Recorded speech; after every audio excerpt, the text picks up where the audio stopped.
पत्नी का भूत। एक आदमी की पत्नी अचानक से बहुत बीमार पड़ गई। मरने से पहले उसने अपने पति से कहा, मैं तुम्हें बहुत प्यार करती हूँ, तुम्हें छोड़कर नहीं जाना चाहती।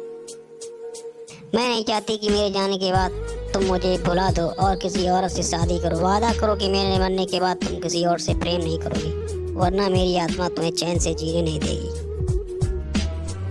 और वह इतना कहकर वो चल बसी। उसके जाने के कुछ महीने तक तो आदमी ने किसी और औरत की तरफ देखा तक नहीं। पर एक दिन उसकी मुलाकात एक ऐसी लड़की से हुई जिसे वह चाहने लगा। बात बढ़ते बढ़ते शादी तक आ गई और उनकी शादी हो गई। शादी के ठीक बाद आदमी को लगा कि उससे कोई कुछ कह रहा है। मुड़कर देखा तो उसकी पत्नी की आत्मा थी। आत्मा बोली, तुमने अपना वादा तोड़ा है, मैं हर रोज तुम्हें परेशान करने आऊंगी।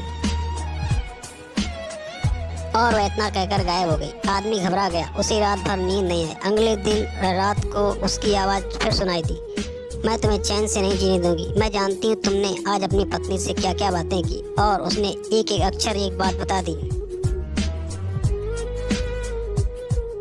आदमी डरकर कांपने लगा। अगले दिन वह शहर से बहुत दूर जैन मास्टर के पास गया और सारी बात बता दी।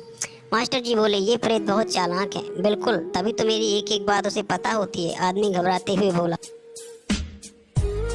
मास्टर बोले, कोई बात नहीं, मेरे पास इसका भी इलाज है। इस बार तुम्हारी पत्नी का भूत आए तो जैसा मैं कहता हूँ ठीक वैसा ही करना। उस रात जब आत्मा वापस आई तो आदमी बोला, तुम इतनी चालाक हो, मैं तुमसे कुछ भी छिपा नहीं सकता और तुम जैसा चाहती हो मैं अपनी पत्नी को छोड़ने के लिए तैयार हूँ। पर उसके लिए तुम्हें एक प्रश्न का उत्तर देना होगा और अगर तुम उत्तर ना दे पाए तो तुम्हें हमेशा हमेशा के लिए मेरा पीछा छोड़ना होगा। पत्नी का भूत बोला, ठीक है, मंजूर है। उसने पूछा, प्रश्न पूछो। आदमी ने फौरन जमीन पर पड़े छोटे छोटे कंकड़ अपनी मुट्ठी में भर लिए और बोला, बताओ मेरी मुट्ठी में कितने कंकड़ हैं। और उसी समय ठीक भूत गायब हो गया। मास्टर जी बोले, बेटा दरअसल ये कोई भूत नहीं था। मतलब? आदमी आश्चर्य से बोला, हाँ ये कोई भूत नहीं था। दरअसल दूसरी शादी करने की वजह से तुम्हें एक अपराध बोझ महसूस हो रहा था और उसी की वजह से तुम्हारा दिमाग भ्रम की स्थिति पैदा कर तुम्हें भूत का अनुभव करा रहा था।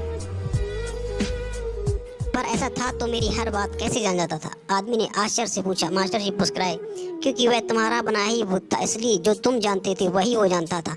इसी कारण मैंने तुमसे कंकड़ वाला प्रश्न पूछा, क्योंकि तुम्हें भी इसका उत्तर पता नहीं था। इसलिए तुम्हारा भूत भी उसका उत्तर दे नहीं पाया और तुम्हारे दिमाग की उपज से छुटकारा मिल गया। आदमी अब पूरी बात समझ चुका था। उसने फिर एक बार मास्टर जी को धन्यवाद दिया और अपने घर लौट गया। कई बार हमारे मन में पुरानी बात को लेकर गिल्ट फीलिंग रह जाती है। कहानी में भूत का आना उसी तरह की फीलिंग का एक एक्सट्रीम फॉर्म है। पर अधिकतर मामलों में हम किसी पुरानी घटना को अफसोस करते हैं, कभी कभी खुद पर भी क्रोधित हो जाते हैं। ऐसा बार बार करना गलत है। अपने भूत की वजह से अपने भविष्य और वर्तमान को बिगाड़ने की समझदारी नहीं। इसलिए अगर आप भी पुरानी घटना की वजह से अपराध बोध महसूस करते हैं तो ऐसा ना करें। गलतियां करना मनुष्य का स्वभाव है, सभी करते हैं। आपसे भी हुई छोटी मोटी गलती बात नहीं, बस घटना को पीछे छोड़ें और अपने जीवन को सार्थक बनाने की दिशा में काम करें। Thank you for watching my story. Love you all guys.